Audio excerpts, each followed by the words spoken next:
I'd hoped to be standing before you today telling you about my success story, Charles.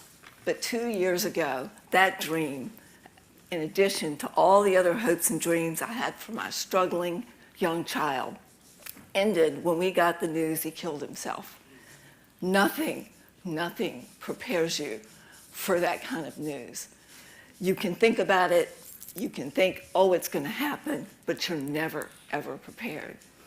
Charles was the funniest, most popular kid in school. He was an emerging rap artist. He was a comedian, and he was a creative genius. He also struggled in high school with depression and suicidal thoughts, and we didn't know it. And when it hit him, he was a teenager. He had no idea what this was. He had no idea when he started thinking about suicide. And he would get in these moments of depression. The funniest kid in school, how can that happen? So in the last 6 months of his life, he was 20 when he died, he got addicted to heroin, and while he was going through withdrawal, he took his own life. And again, nothing ever prepares you for that. But what didn't prepare me for that was that I did know about, by the time he was 18, that he suffered from depression. But nobody talked about the relationship between mental illness, suicide, and addiction. It is so common, yet we never mention it. So it was never on my radar. I'm thinking the whole time he's out there, God knows where, that he's going to hit rock bottom and he's going to come back to us. But I was expecting a rational response from somebody in an irrational state of mind.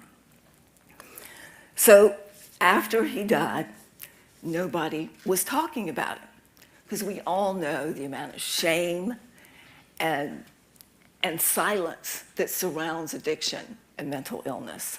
So one of the first things I did is I wrote that article in Richmond Times-Dispatch, honoring my son that died by suicide is not the end of my story.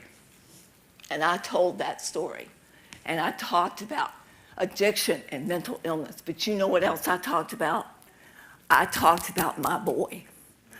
I painted him as a human being, not a statistic. He just wasn't yet another kid who was out there partying.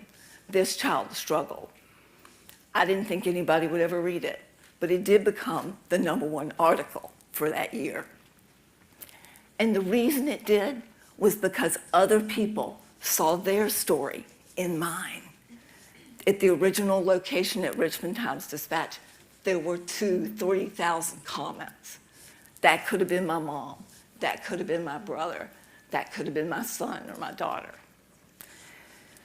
Well, that's when I was like, I got to keep doing this. I can't stop. So I started a blog called Emotionally Naked.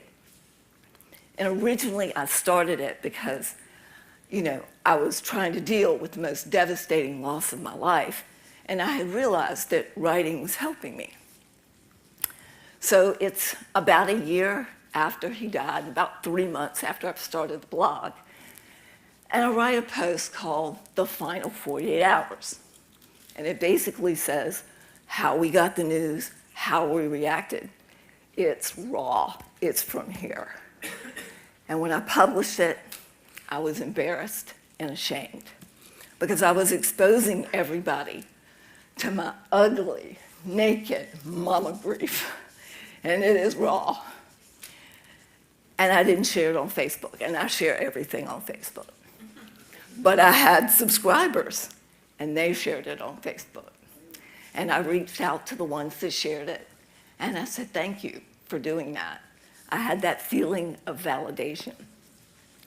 So just the next day, 16,000 people read that post. And I still couldn't figure out why I wrote it, and what's more, I didn't understand why people were reading it. And then I get a message from a girl named Lauren, and she says, 2 days ago, I thought about killing myself, but based on what I read here, I'm gonna get help. And that's when I realized, oh my gosh, maybe this can work. So I let it kind of go in a different direction. I know my son looked up the phrase, how to hang yourself. And I wonder how many other people Google that phrase. So I wrote a post, how to hang yourself. And of course, I don't tell people how to do that. It's got the suicide hotline, and it's got 2 videos from my son. And both those videos are ones that people have told me, people who have been, in addiction, suffering from withdrawal, suicidal ideation, or depression, and they've told me those videos help them. So that's what I put on the page. And my whole purpose was to be able to rank #1 on Google for that phrase, or at least the first page. And I have accomplished getting to the first page. I'm number 10.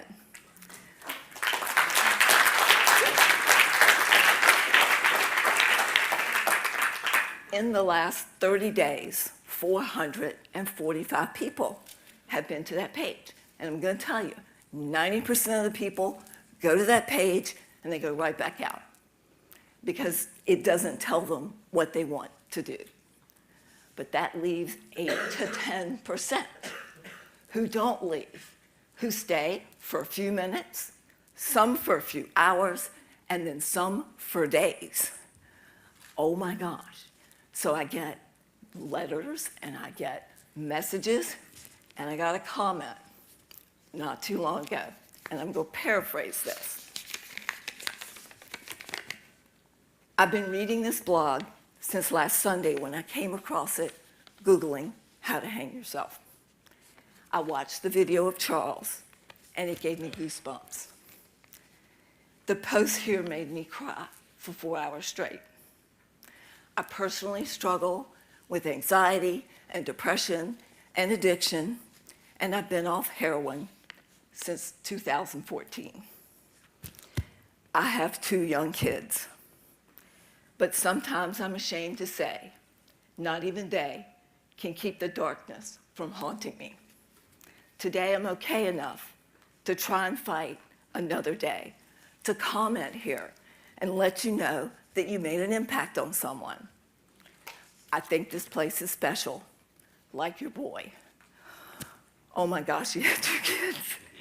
And he didn't kill himself based on what he read. And it's not what I wrote, it's the fact that you all are sharing it. And we're creating a village of love and compassion. We're not going to beat this opiate epidemic with money alone, not with programs alone. We need to create a community of understanding and love and compassion, exactly like the culture you're helping me create on Emotionally Naked in memory of my son, Charles. I am so grateful for you for that. Thank you so much.